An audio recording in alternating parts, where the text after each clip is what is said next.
Race number 5 at Ascot on Wednesday. We will jump at 3:40. It's the Amelia Park Lodge handicap over 1,600 metres.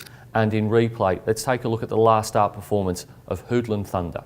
Now Trump This has still only got 3 behind it, back nearer the inside. Racing inside the 400 though, and moving up on the outside, Hoodlum Thunder has raced up and hit the front from Mouquet. Frosty Heart, now Trump This has worked into the clear. It's starting to run home well. It's Hoodlum Thunder on the outside of Mouquet, but here comes Trump This, the favourite now. And Trump This went bang straight past Hoodlum Thunder and Mouquet, and Trump This comes away to win it by half a length. Second home. The replay we've just watched was a Class 3 handicap at Northern. It was won by Trump This. Hoodlum Thunder was second, beaten 3/4 of length. He drops in grade here to a Class 1 for his third run this campaign. He was horrible first up, but he was much better second. In his connections, Brett Pope and Jason Teetham, they certainly thought enough of this horse to chuck him in to the WATC Derby last season. He finished 12 lengths behind Action. You can't read too much into that, but they clearly thought enough of him to throw him into the 3-year-old classic. Goes on top here from number 5, Stairway to the Moon. Did win its maiden at Northern last start for Adam Durant and William Pike. They combine here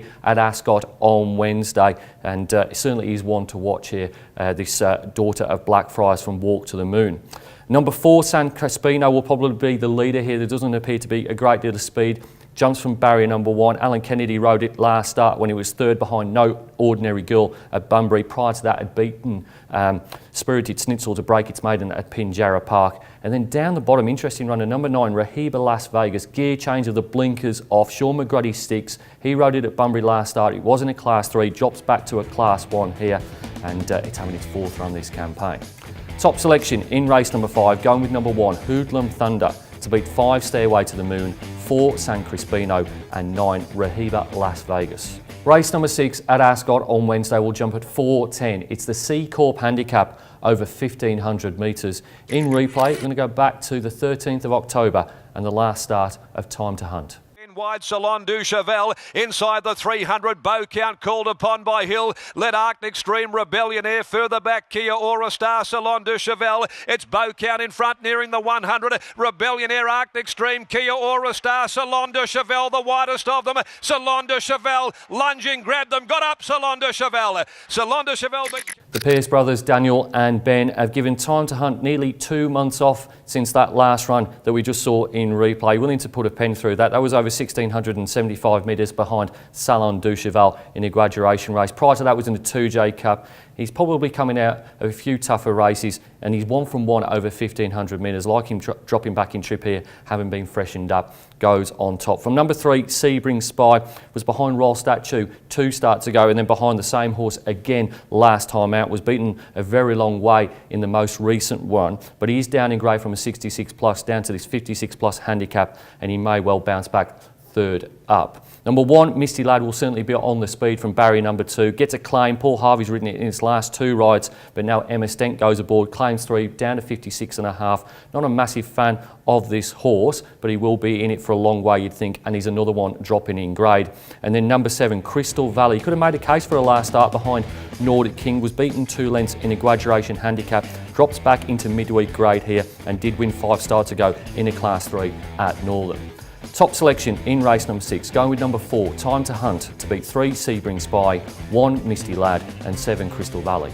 Race number 7 at Ascot on Wednesday will jump at 4:40. It is the Jackie Jones 40th birthday handicap over 1,200 metres. And in replay, let's have a look at the top weight, Distant Trilogy, last time out.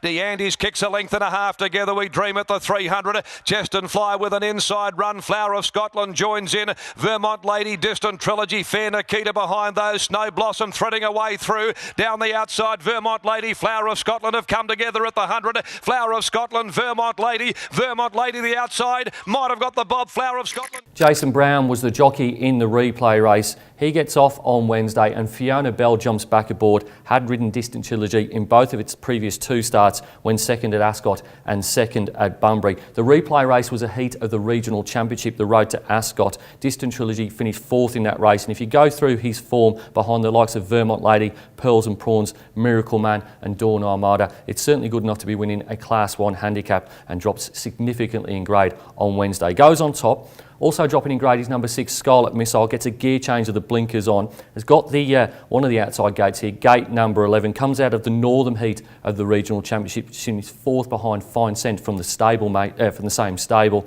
Had won a trial prior to that, and before going for a spell, had broken its maiden at Northern. Is a big danger. Another significant player in this race is number 5, Rosebush. Won 2 starts ago, broke its maiden at Northern, and then was behind Rebel Yell, beaten a neck at Bunbury in a Class 1. This is a Class 1 as well. And then number 4, Driftwood Girl, is back with Nick Cox. Had 3 runs with Lindsay Smith in November, placed in 2 of them, including a Class 2 at York. Drops back into Class 1 here and goes in the minors. Top selection in race number 7, going number 1, Distant Trilogy, to beat 6, Scarlet Missile, 5, Rosebush and 4, Driftwood Girl. Race number 8 at Ascot on Wednesday will jump at 5:15. It is the Lavazza handicap over 1,200 metres, and in replay we're going to take a look at the last start win of Beat the Devil.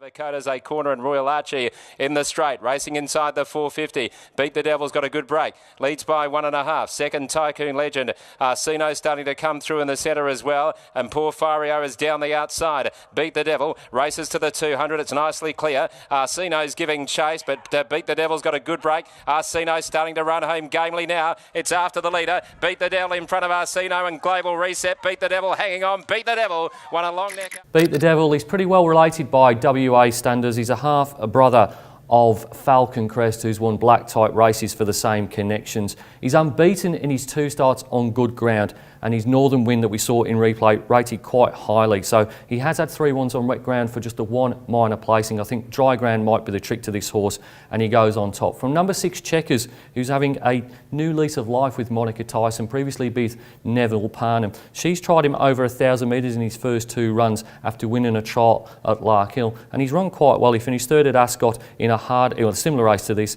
and he finished 4th at Northern. We're willing to put Checkers in the minors.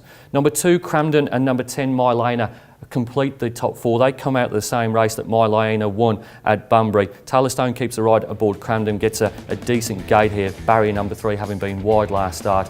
Mylena, the winkers come off and gets an outside gate here, although did jump from an outside gate at Bunbury as well.